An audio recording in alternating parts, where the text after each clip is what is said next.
So we're here with a couple of very important and active Americans here at the wrestling venue. Jason Bryant, who's the English voice on the loudspeaker, and Ken Berger, who's doing the Olympic radio, but also a consultant on all the production. You guys having a good Olympics? Has it been fun so far? I think so. Been great. Fans have been excited. 9,525 fans yelling and screaming. Last night was electric for us. For me, it's been great, tremendous. Different roles.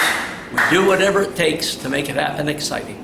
Jason, Yeah, this is my second games. A little different role than I was with your team last time, and just having gone through that once, I knew what to kind of expect this time. So, but it's a brand new experience. So, being able to witness such amazing things, like watching Icho win her fourth medal last night, and being able to call that, just that's something I'll always remember. Right, four-time Olympic champion. Yeah, right? I got to call that in English, and it's one of those things that, as I was saying it, I talked to Kenny about this. I had it scripted. I knew what I was going to say, and then when that moment happened, it just thrown out the window. It was just all instinct, and it was that's what the Olympics are about. Ken, I know when these kind of events, you've been on the microphone, you've been in a bunch of production roles. You're doing radio now. Yeah, you plan things, but wrestling kind of takes over, and you have to go with it, right? Yeah, that's the key. This is my sixth Olympic Games, and I've seen it from every aspect, from the backroom athlete, escort, technical, official, music production, presentation director, announcer, solo, production consultant. It's just all those things all rolled into one. But each Olympic Games, they have their own unique aspect, their problems, and then there are solutions. But at the end of the day, when the gold medal is awarded on the top of the podium, that's what Jason and I are here for, to make sure that everything goes back to the athlete. That's all what it's about, is that gold medal and making sure that the athlete is acknowledged for all of his great efforts. Every athlete. Now, the venue, we're here 10 o'clock, we're here 4 o'clock. You guys are early, you guys are here late, in between you're getting ready. There's never any downtime during an Olympics, is there? No. It doesn't seem like, especially since we're staying in Copacabana, which is, in the morning it's about an hour. We've fine-tuned it to about 50 minutes to get here in the morning, and then once we get into the workforce gate, it's a 20-minute walk to the back of Karaoke 2 to get in. So it's probably an hour, 15 hour, 20-minute trip in the morning, and on the way back we have to go a bus and 2 trains, and that can go as long as 2 hours. It's been as short as an hour and 10 minutes. So you're near the beach, but you're not at the beach. Yeah, well, we're about 5 blocks from the beach. We got here a couple days early, so we hit the mega store. I spent entirely too much money there, so hopefully all the kids in my neighborhood are going to enjoy the souvenirs that they got. But it was one thing about being in London. I guess I got spoiled because we were like 5 minutes away off a train, and the subway system there was so great. Here you're trying to navigate a subway system, and there's just a lot more traffic here, if that's believable, than London. And I guess because we're far away from the venue, it changes up our preparation a little bit more. I'm not an early riser. Well, guess what? I have to be an early riser here. I'm up at 6. We leave at 7. Here at. Wait until Sunday when we start here at 8:30. I don't think I'm going to sleep. Ken, thoughts? I don't know, Jason. As a retired Marine here, I am an early riser, but as I get a little bit longer in the tooth, so to speak, I like to at least get 6 hours of sleep. Jason, he could probably handle about. I'm averaging 5 this week, and averaging about 9 miles a day walking.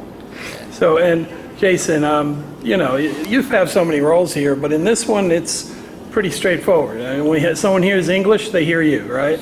Yeah, and that's something that I got to give a lot of credit to Ken over the years, who I've known since I was about 15, 16 years old. And I remember back one of the first opportunities he gave me was the Eastern Regional Wrestling Tournament at Churchland High School when I was a freshman in college in 1998. And I look back to moments like that, to moments like when Shirley Aliverti got sick and Ed and Shirley couldn't make the Virginia Duels, and Ken and I announced the Virginia Duels in 2001.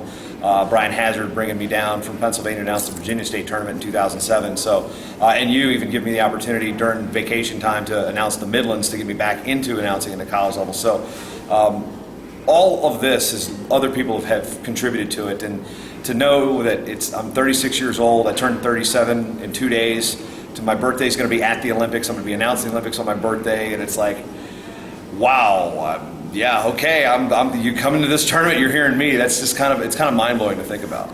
And Ken, over the years, you've met so many people, and you get to make a new set of friends in every country at an Olympics. But you also work with some of the same people too, right? That have to do with the wrestling world. Yes, you do, because let's face it, UWW, former FILA, and as a former retired international referee, I get to know people all over the world. So some of the friends that I see all over the world, French announcer Daniel Robin, he's here. He was actually the production manager for wrestling, and here he is, the French wrestler, working hand in hand with Jason right alongside of him.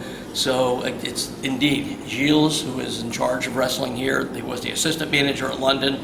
I still stay in touch with people from Beijing, run into people, the young female photographer from Athens. So my goodness, it's a wrestling world. But Gary, if I can tell you what's happening up in my role, I have Sergio Oliveira. He doesn't speak English. I don't speak Portuguese. We're on the radio. We are on the same frequency, but we are speaking wrestling. He has no production experience. He is a coach. Right. But I'll tell you, last night is really phenomenal for those guys who are listening to the Olympic radio station. And as What are the numbers? Give me the call letters. I'll give it to you. It's FM 89.1, hashtag Matt Radio. This is your Olympic radio station. So He doesn't turn it off. Yeah.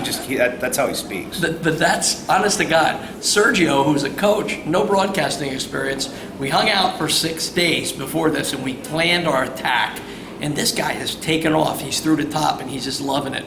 And he gets the call like when the Brazil's on there and they won that first match, he's standing up yelling and screaming. We can loosen it up because in the arena, we are the ones who are able to do all of the color commentary, make it exciting for the fans. We've had the Iranians come up, our press guys, Azerbaijanis, the Russians, had a guy from France. He came up and said, keep doing what you're doing because you're educating the crowd. It is very important.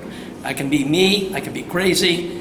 Jason can be majestic and great on the mic. Wow, majestic's not a word I think has ever been described. But I can be crazy and zany because that's what they want. And the Brazilian is doing everything that I'm doing, and I'm doing everything the Brazilian is. The language of wrestling, as we call it, the language of love, because we love wrestling.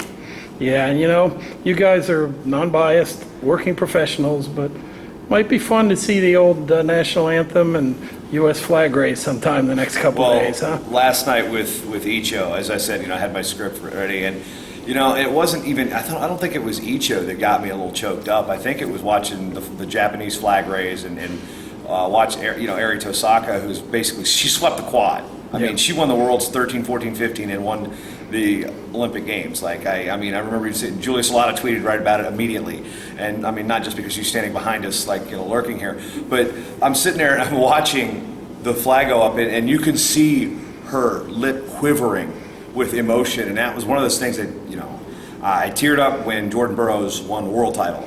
I welled up when he won an Olympic title, and Snyder won worlds. I mean, those type of moments you see. It doesn't matter the country, but it's just that's one thing that victory ceremony, that anthem played. Now, with whatever happens with the women and the men's freestyle the rest of the way, if that Star Spangled Banner gets played, I guarantee you I'm going to be a mess up there on the table because I know these athletes, I know what they put in. I can't even imagine the amount of pressure that's on them and how much they actually work, because we can just kind of see how they work, but we don't know what they do every single day. Because they're the ones doing it, it's them and their training partners. So I'm really hopeful to get to hear Star Spangled Banner at least once, hopefully more throughout the course of the rest of the Yeah, week. maybe a couple times today, Kenny, and you'll get the call on it, right?